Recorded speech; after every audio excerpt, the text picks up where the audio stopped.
You know, this is a very sad generation. A lot of us OGs, we get called haters. They say that we hating on the younger generation, and look at the things that y'all was doing, and y'all just criticizing us. So anything that we say in today's time to try to make you guys be better or to try to advance you guys forward, it gets critiqued. Any critique is looked at as hate. Y'all don't want to listen. So today I'm talking about Finesse2Tymes and his young protege, Lil King, whatever his name is. This guy's 11 years old. He's been in videos with guns, talking about having sex with women, how much drugs he sold, everything, right? And the sad part is a lot of people was mad at this baby, this 11-year-old, but they're putting out his music. He has a song out, with another little guy named Little RT, right? And they got this video out, and it's getting hundreds of thousands of views. But this is the thing: who's the grown-ups that's capitalizing economically off of these children, these babies? I feel some type of way about this. This brings tears to my eyes. It makes me very upset because I work with children, and we want to get the children out of these type of environments to help them become the best versions of themselves. You have these adults pushing these children and advocating danger to these babies, man.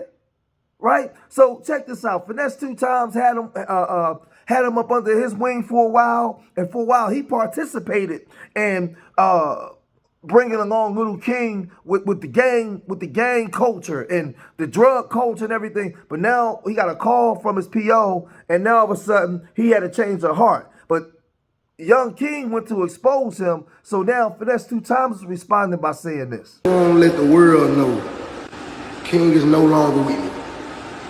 So if you see King with guns, you see King shooting dice, you see King in the club, you see King doing grown people, he not with me. I admit, granted, I was with it once upon a time because I understand where King come from. I let him shoot dice. I let him curse. You know what I'm saying? I let him do that. And it got to a point where I was like, this ain't right. This ain't right. And we talked. And I told him, bro, we can't do that. You know what I'm saying? I want you to grow up to be a young man. I don't want you to grow up to be no young ratchet young. So I went to, I opened up for the Hot Boys day before yesterday. And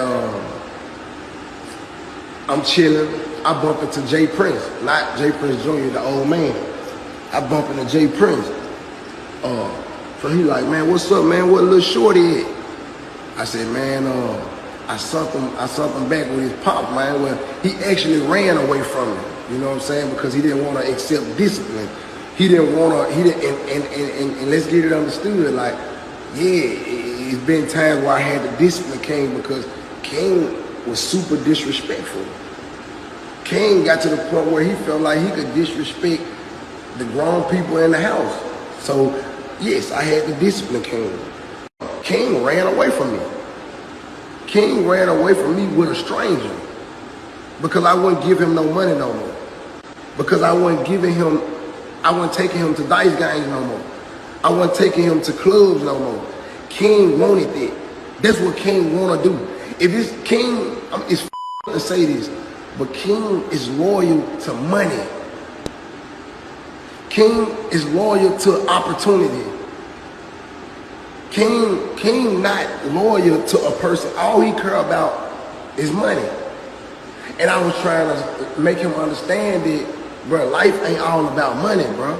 Every time you look around, you scamming people for money, and are you f***ing your name up? Don't fuck your brand up. Don't fuck your name up like I did a lot of shit by mistake that I didn't know nothing about. Like for example, bad business that I done did, it come from me not knowing no better. Now, after all that from Finesse2Tymes, his young protege, Lil King, came back and articulated. He's very articulate for an 11-year-old, but he's too grown. And he has a father. He has parents, and a lot of these parents are signing off on this foolishness. But check this out. Address this to y'all, but I left away from around him. I want to make that clear. He never sent me back home. He be texting my phone talking about some, whenever you want to come back and act like a child. Bro, why would you try to, you kept me off the internet, bro. Then you try to switch my image up. You came and got me for who I am. And then you're going to try to change me for who I am. I'm who I am. That's how the internet know me. And any people who looking at me as a bad kid, I'm not. I'm an actually great person. You got to get to know me, my. And I hate that people actually think like the stuff that he doing. He did things for me, but he wasn't. I ain't get mad because he didn't buy me no designer clothes. He didn't even buy me no designer clothes like that. He had to actually like beg him type shit. Bro, only time he bought me like designer clothes, like, hey, whenever you gonna get some for my video shoot, whenever we going to a show. Like, he didn't care how I dressed it when I went to shows, like stuff like that, man. And man, I'm just trying to address this to y'all, man. He's a conniving person, and it's paperwork that he tried to say he gave my grandma $10,000 and bought me a $40,000 watch and a $100,000 chain. He was smoking with me, giving me drugs, man. He told guns around him. They don't supposed to have guns around him. Sugar, she be having guns. You don't send your kids nothing, and you be beating on Sugar. You beat on Sugar, and you have Sugar over there crying whenever you go cheat on her. Let's keep it real. Hold on now. I gotta just think, like, let me just think in my mind for a second. Then you got mad. You took the chain when I went out with Bag and them. You told me stop going to the locker room with Bag and them. You was hating on Bag and them. Then when I tried to go in the locker room with Fat and them to see my little nigga, and shout out to Buckle Forever, my brother, we locked in. You was hating on Bag and I'm like, hey man, stop going in there with them niggas. And I think y'all remember I went out with Bag at a Houston show, and he was like, why is you going out with Bag? Like, who you is, you prick? I ain't want to go be with them. Like, that's the type of time that he be on. And y'all, that's why I left away from around him.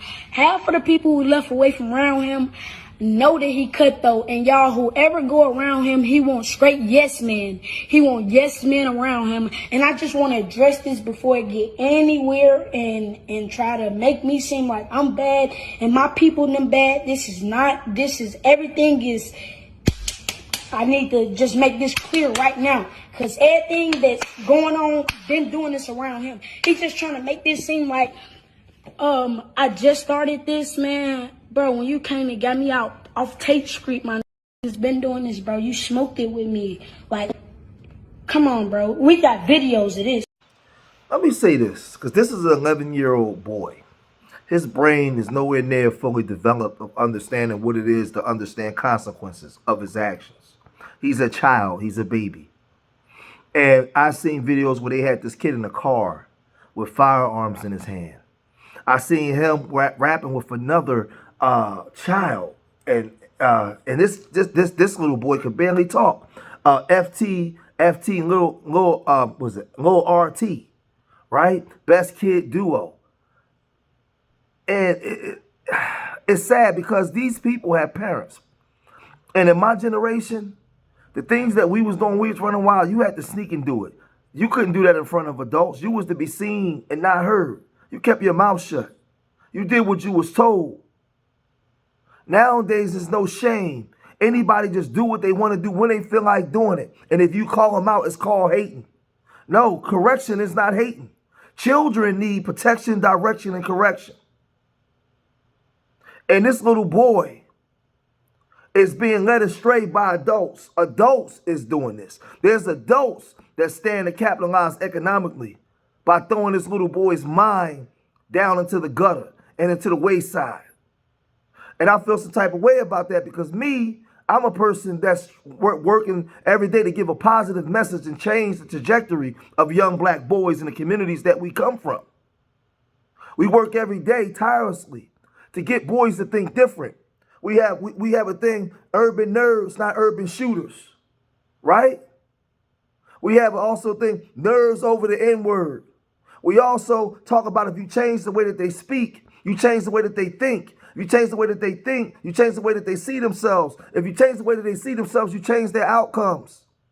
But yet, you have black people, mothers and fathers that's diametrically opposed to the message that we're trying to put out to elevate our babies to make them become the best versions of themselves. So then you see this foolishness all out here, man. It's crazy. It's crazy. This boy is 11. He has videos in feet pajamas that zip all the way up, trying to expose Finesse2Tymes because Finesse2Tymes is an idiot. You got this grown up. You got the boy's father. They all co-signed. No way in the world would I have ever co-signed this for my son. And my hardcore followers, y'all see me in plenty of videos with my son. I ain't going for that. I'm old school. Old school, old school. I don't play that. You try your best to shield your son away from the ills of the world. Not allow him to participate in it so you can benefit economically from it. What type of parents are you? What type of people are you? You're not my people. We may be the same skin folk, but you ain't my people. You are the enemy when you're doing this kind of stuff, man.